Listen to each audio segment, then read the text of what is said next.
Here real quick. Good evening.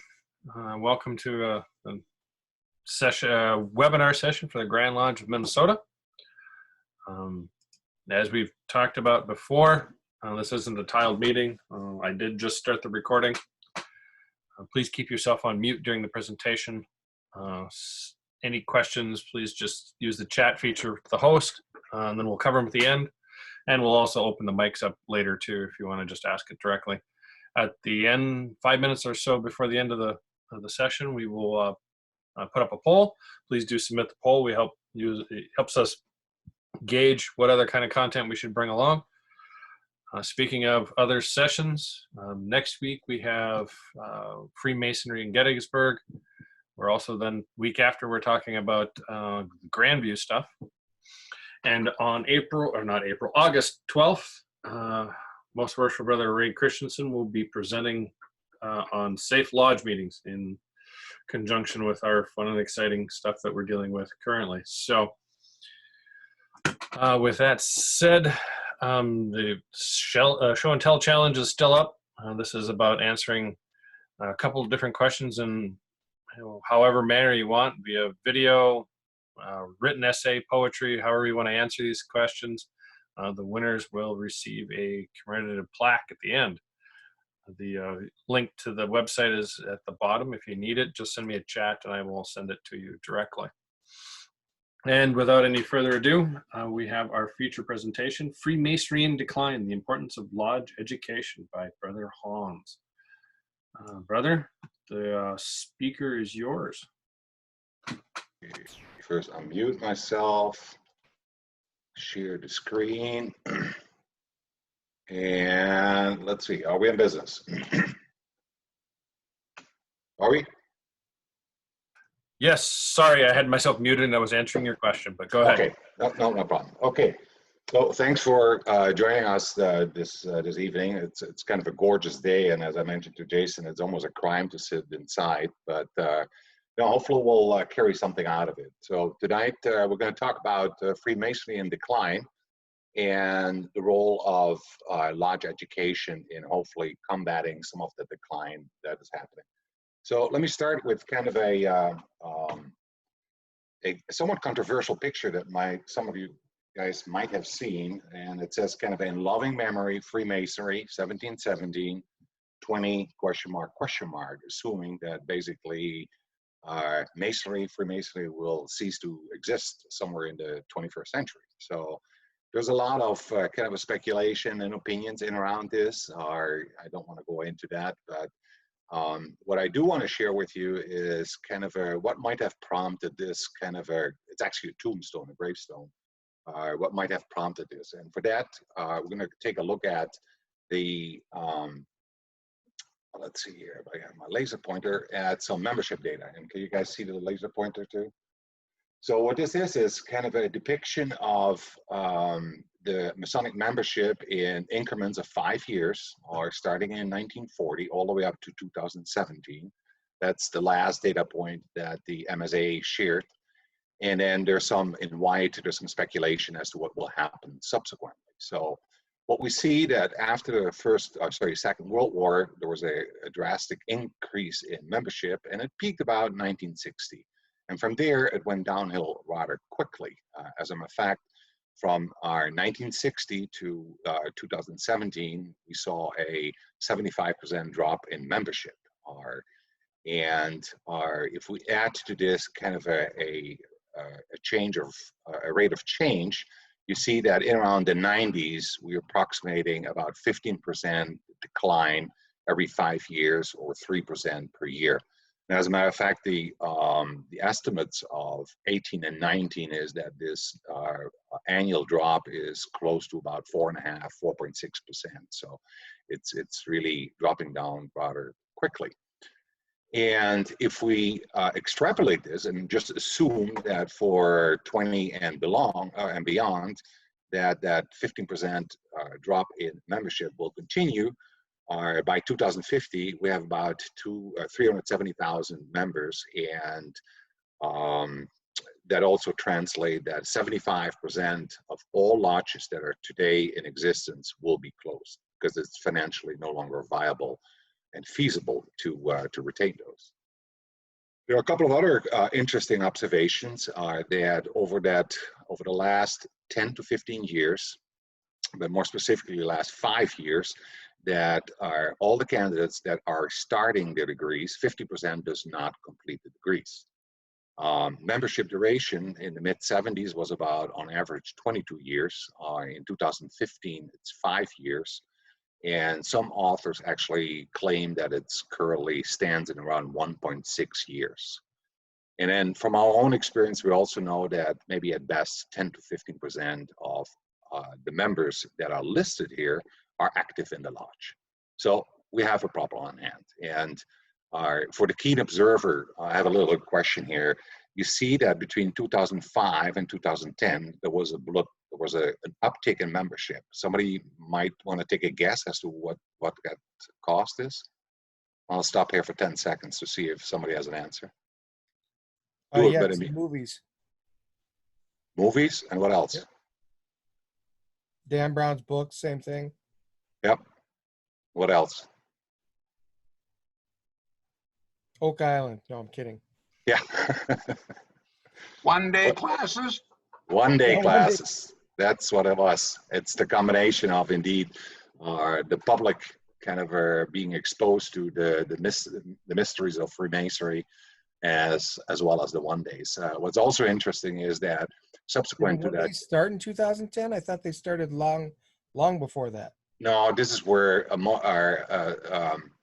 a larger number of jurisdictions started kind of with these massive one-day Masonry. What it also showed was there very rapidly thereafter, the influx was basically consumed. So we see a more than, I think in that year or the 2 years, there was a 5% instead of the 3% annual decline. So now we have been trying to kind of offset this drop in membership by increasing recruitment, but frankly, and thanks to the effort of the Masonic Renewal Committee and the Renewal Task Force, they also started asking, why are we in decline? What is really causing this drop in membership? And so what they did, they went out and did a number of large-scale surveys of members that had left the craft, just that basically had signed off, as well as members that were kind of at the fence. They were really kind of disgruntled or at the point of leaving the craft. So, and from that, I'm going to share kind of 6 buckets of most commonly heard issues that prompted these members to kind of walk out of Freemasonry. First and foremost, but first, time commitment. Masonry takes too much time that I don't have. And not surprisingly, I mean, if you compare it to the 60s and 70s, our life has been busy. We have a lot of entanglement outside of work. And Masonry does compete with a lot of other initiatives that are just kind of laying claim on our time. The second one is, it was not what I had expected. And that's also not very surprising, meaning for a society that keeps its inner working a little bit away from the public, you obviously have a number of people that join for whatever motives and find out, hey, this is not what I really was looking for. What, however, is most baffling is that those that walked out and are currently on the fence said that they are ranked the importance of education as one of the highest attributes they would find in the lodge. Sadly, 65% of those surveyed reported that there was no education at the lodge at all. So the next bucket was static. The lodges are boring. Nothing happens in the lodge. It's always the same. And I think these are probably the lodges that are primarily meet for administrative and business purposes and go home and have their Masonic life outside. When asked about rituals and values, the most common theme here was that it's generally outdated content. While the degrees and the various ceremonies are impressive at first, frankly, they didn't mean anything to me. So there was no explanation given. and more specifically towards candidates, what's the values that the Lodge provides you with it. And their journey throughout the degree showed them that there's a lack of substance. There's only emphasis on protocol and proficiency, and other than that, I don't know what's going on. As it relates to the opportunities in the Lodge, a lot of them reflected on is and said that unless you're really interested in fundraising or in an office positions, there's nothing else to do. And then the last bucket, which I group under other, and that does not apply to the lodges that are represented here, are obviously candidates felt they were treated poorly or not welcomed, cliques that were hard to approach, mentors who were not available or had no clue in lodge politics. And like I said, it doesn't apply to any of the Minnesota lodges, so it must be California, Ohio, or whatever. You know, so I don't know. But anyhow, what this kind of a depiction tells us that we have a problem on hand, and we need to take this problem serious. And frankly, we cannot fix all problems, that's obvious, but I do believe that with education and proper guidance of the candidates, we can address a lot of these things that have prompted our brothers to leave the lodge or become disengaged. So as such, I think that the role of lodge education is truly instrumental in not just kind of bringing in new candidates, but really retaining existing members. Because frankly, according to the surveys, 90% values education in the lodge. And if we're not giving what men are seeking, no wonder they're walking out, or at least start questioning the values of the craft. And then guiding candidates to give them the exposure to the craft is very important as well. And it doesn't get better because the future is even more challenging. What I'd like to point out is that right now we're serving 4 distinct generations in the lodge. You know, the traditionals, the baby boomers, the millennials, and each of them come with a different background. Each of them come with different expectation. And particularly the millennials have an even higher demand for education. And what I like to point out here is a little booklet. It's about 100 pages. It's called 41 Million Men, the Importance of the Millennial Generation to Freemasonry. It's a phenomenal kind of a compendium that's co-written by Halloran, Nelson, Stewart, and Friedman, that are first and foremost articulates that millennials are looking for what Freemasonry has to offer. But also cautions that if lodges are not resonating with what they and providing what these millennials are looking for, they're going to walk faster out of the door than they came into the door. What's really unique on this particular publication is that it not only articulates very well what these young men are looking for, but also what lodges can do in a very practical way in terms of retaining them and basically becoming a new home for this generation. So with that, I'm going to transition now to something that we have done at Anoka Lodge, and I'm going to provide you with an outline of the education program. And I'm not kind of a rehash all of those. I'm really going to focus on the aspects that we are together for, and that is basically the education, right? So the acknowledgement, the mentor, and the follow-up was very well addressed by the mentorship committee as well as the leadership committee. So what I'm going to do here is emphasize the education, how we're doing this, and how this can be of use to you, or if you truly want to adopt some education or expand in your education for your lodge. So the outline is as follows. So we have each degree, so Entered Apprentice, Fellow Craft, and Master Mason, is subdivided into 4 educational sessions. So each degree has 4 chapters, so to speak. The first one, Introduction, Proficiency, Ritual, and Miscellaneous. I'll kind of walk quickly through it. In the introduction, we talk about the rules and the functions, or lodge decorum, because we have to remember that some of these guys have never been into the lodge, and so we explain the layout, we explain the functions of the officers, etc. We start with history, and this is history with a story. So it's not just a number of dates with the respective events.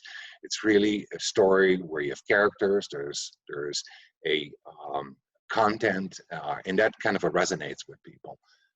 Also, during these introduction, each degree has an introductory section. We teach them tools, obviously, as entered apprentice, subsequent to the fellowcraft, the memorization techniques. They are very helpful in kind of mastering the proficiency, etc.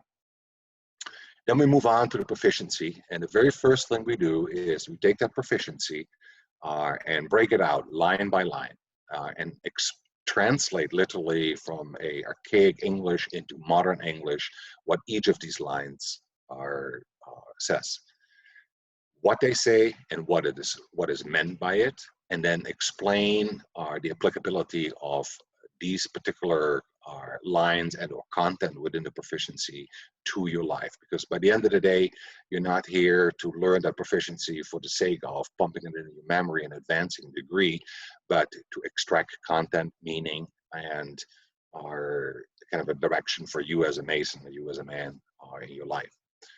Then we move on to the ritual, and as we all have experienced, the ritual I mean, if we retain 5 or 10% after the night we're through it, that's a lot. So needless to say, it makes a lot of sense to kind of review what they saw and explain the plot, then subsequently point out the symbols and the allegories, and then but not just pointing them out, but also provide an interpretation, what they mean.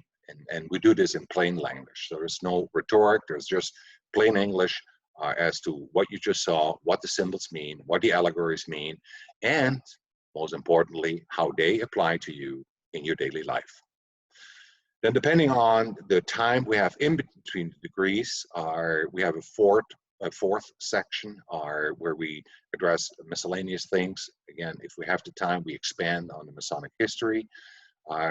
We expose them to anti-Masonic criticism, because irrespective, you will run into this, or we will pick up on it. You will be challenged, and we explain to them where it comes from, why it is being said, and how to respond. Each degree is concluded with a Q&A that highlights the major kind of teachings or the major points of this particular degree. We point out some Masonic opportunities, whether it be within the lodge or in the form of appendant bodies. And then each degree is also concluded with some subject matters of further study. So all in all, it's a very interactive set of slides. There are about 300 slides, contain some audio content, video content, but it's put together in a almost, I would say, Socratic way. So it's by asking questions, or whether it be in the proficiency or in the ritual, ask the question, let them reflect on it, have a discussion, then provide the content. So you basically step through this in a very interactive way. So it's not dumping content. So all the slides or the whole program is about 20 to 30 hours of education. And here's how we put it to work. We generally have 2 degree cycles in Minnesota, which means that the time between the degrees is relatively short. So we meet with them on a weekly basis, 2 to 3 hours. We encourage the candidates generally to rehearse as an independent team, just to have more time with them for the discussions and the lectures. As everybody's schedule is busy, so we send out advance notification to remind them. And then we alternate. Once they are at their training session, we do a little bit of proficiency, but then switch to the lecture. It doesn't make sense to kind of ramp through an hour of proficiency, because after 20 minutes, they're burned out. So we kind of alternate.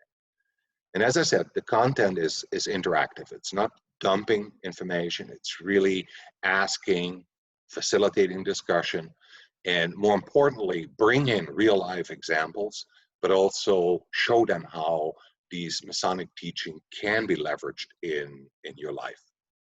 And if the class is receptive and time permits, We sometimes give them homework because there's no better way of engaging them in the topic than if they explore themselves and have them present to their peers. Then we don't need to talk about the mentors and the follow-up because our other groups in this particular forum have addressed this already kind of quite phenomenally. So with that, so what's next here? What I would like to extend to you, brothers, is that this whole program is available to you, and it's for free.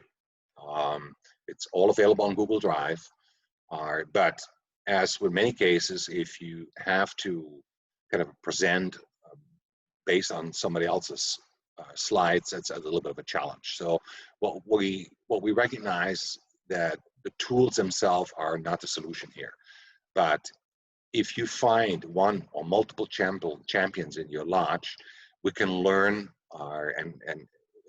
we can teach them how to use them and how to apply them.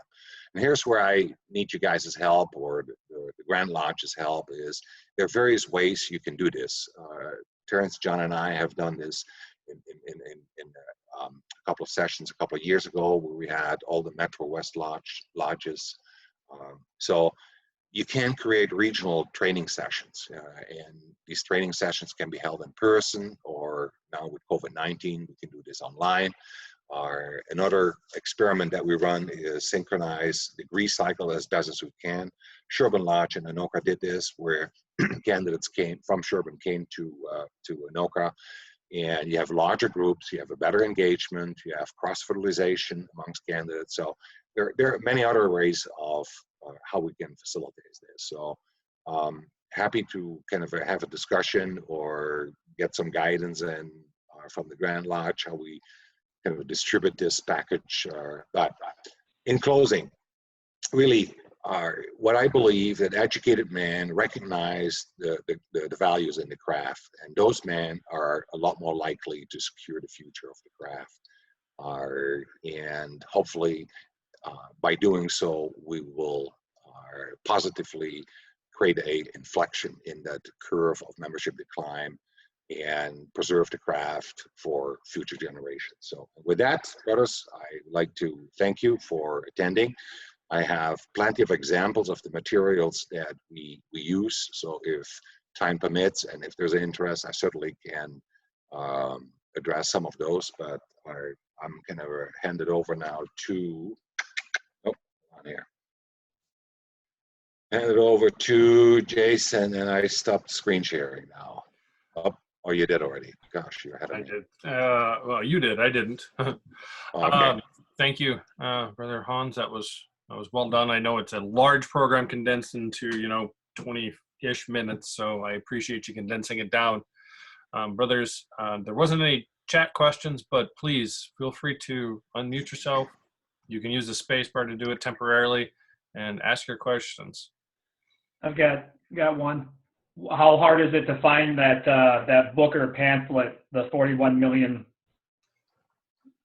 That I can send you the information, or I can post it, or I would definitely say it's a must read for every master of the lodge as well as Leo.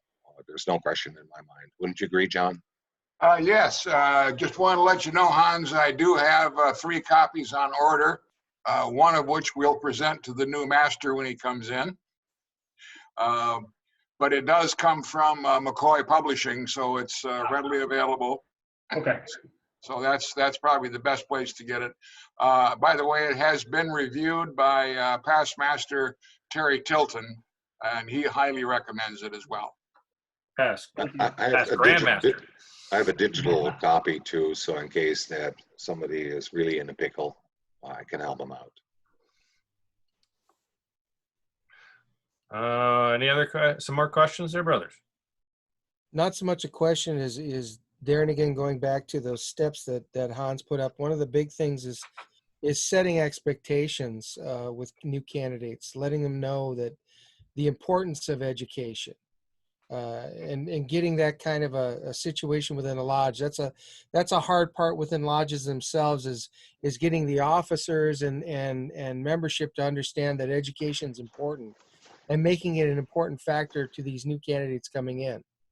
Because if if every time that you're trying to present education, everyone's, oh God, education, oh, Leo presentation, how boring. This vibes with the candidates, and you're shooting yourself in the foot.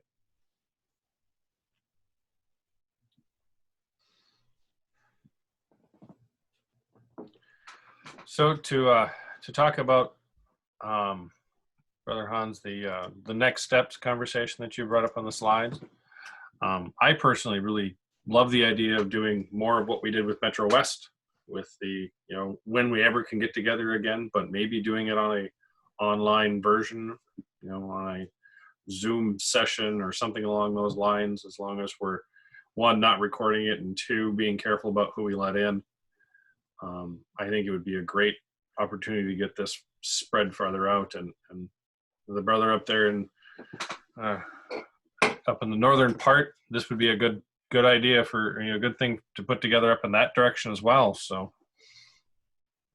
it would indeed. I would very much enjoy the opportunity to pull this to the outstate.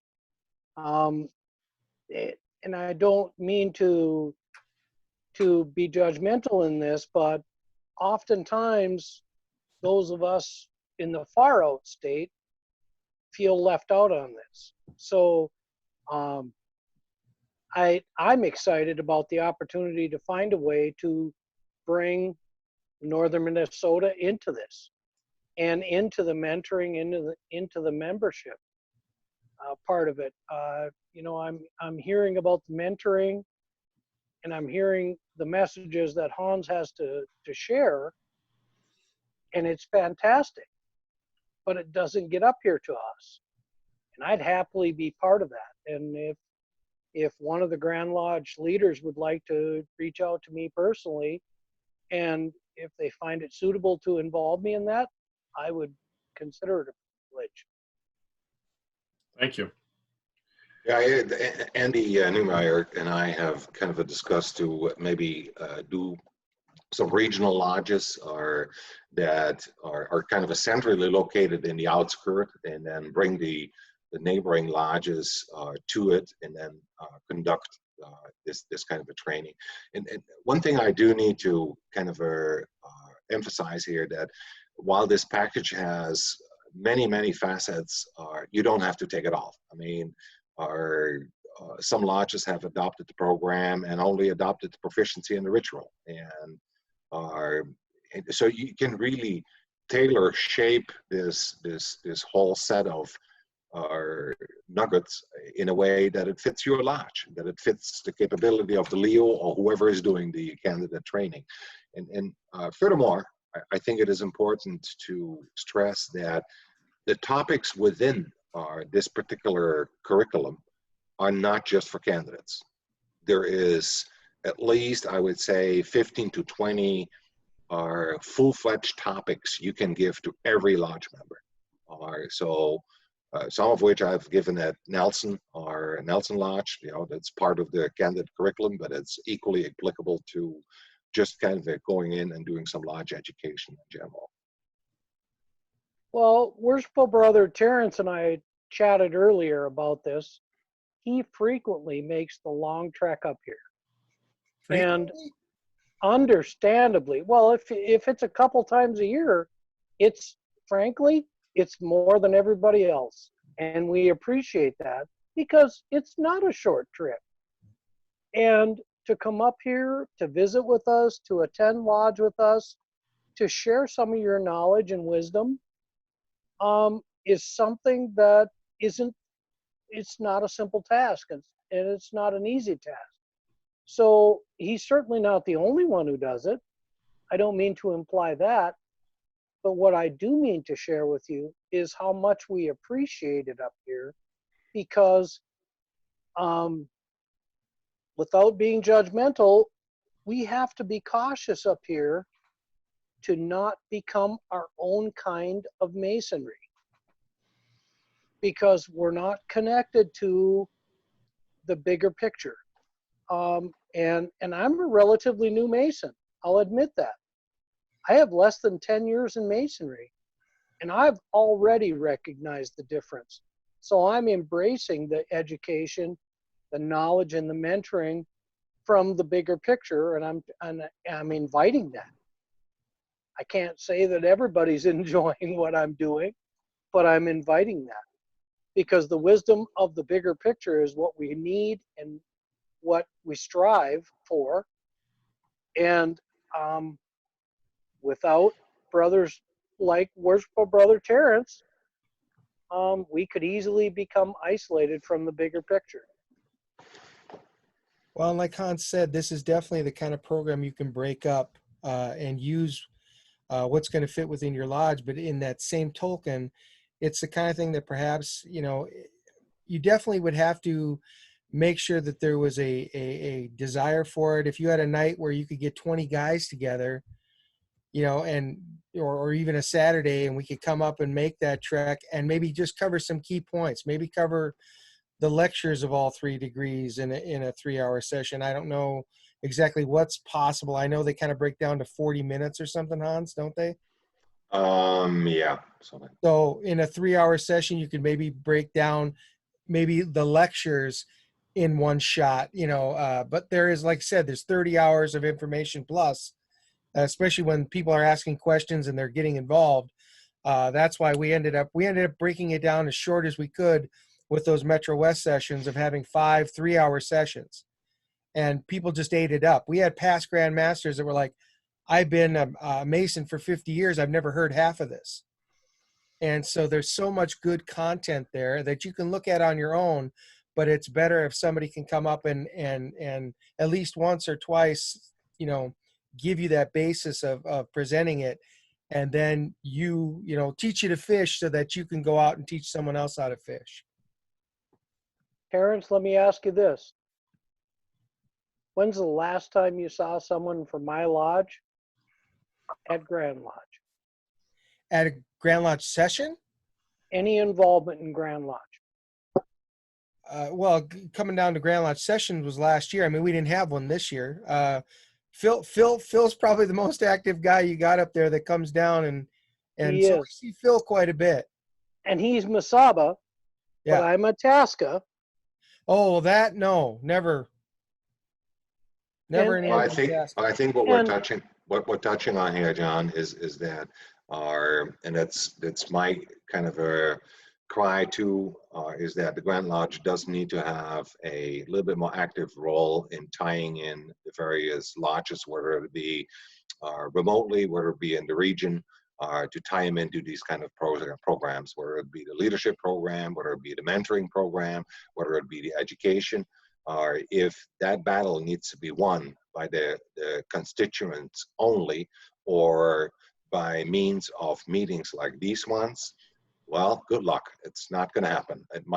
We might bridge a road or two, but we never create the infrastructure that will allow the craft to flourish and to be in unison across the state, or for that matter, across the nation. So it's really where the Grand Lodge needs to step it up here and become more of a coordinator, and the cement that ties us together. And I agree with that. But what you need from out here, Hans, in my opinion, is you need more support. You need more positive individuals who want to make that trek south to become involved and to be part of the bigger picture. Because up here, individuals, they don't even know what goes on down there. Well, and that's a two-way road, though. I mean, we need to. We have the same problem down here. There are guys constantly not knowing what's going on down here, and they're here.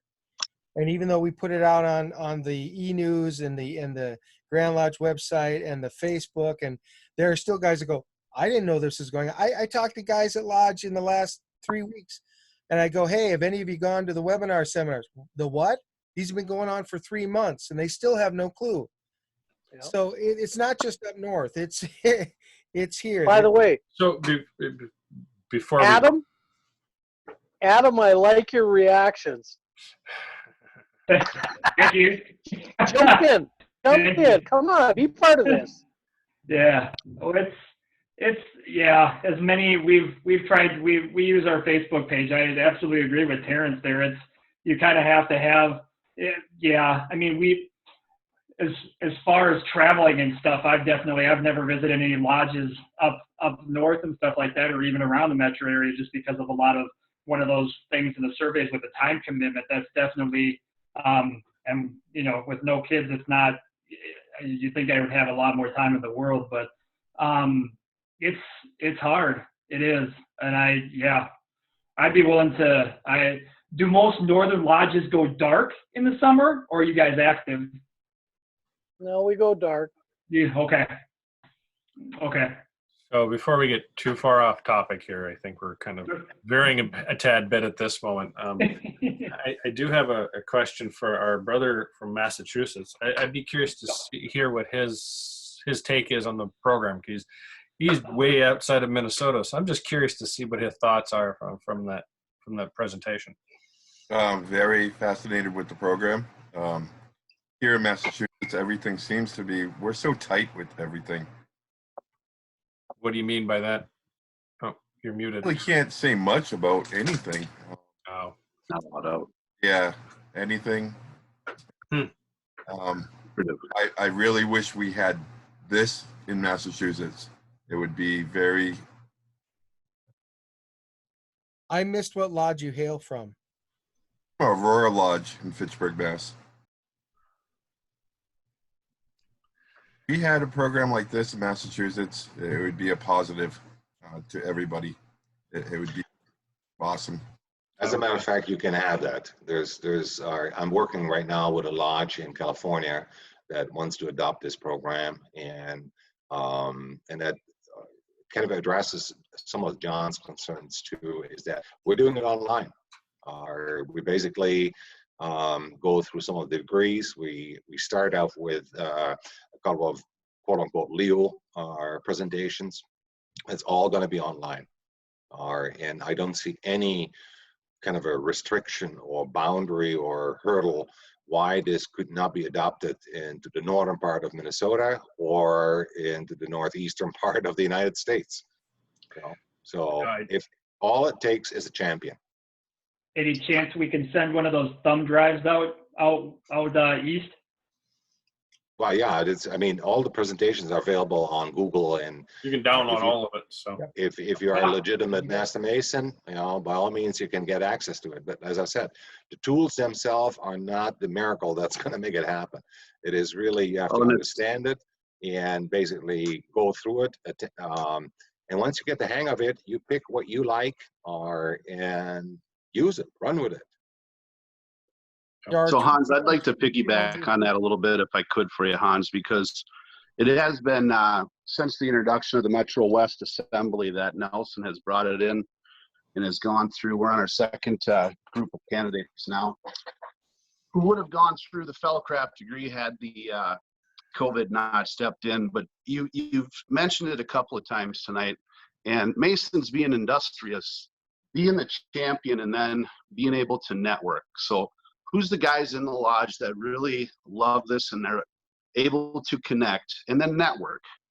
And as you stated, after a couple of times you give it, you're able to actually start turning it into, I learned it as the Anoka education program.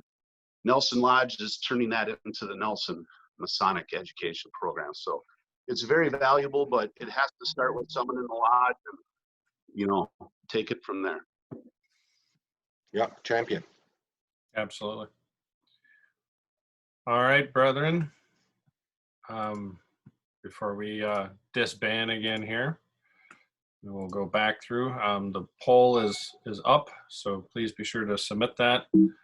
As we talked about earlier, the upcoming schedule, we have Freemason in Gettysburg next week, and then Grandview for our brother out of Massachusetts is our lodge management or membership tool that Minnesota has recently deployed, and we are starting to get adopted out throughout the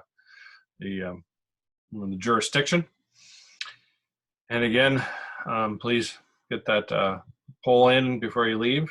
I am going to go ahead and stop the recording now.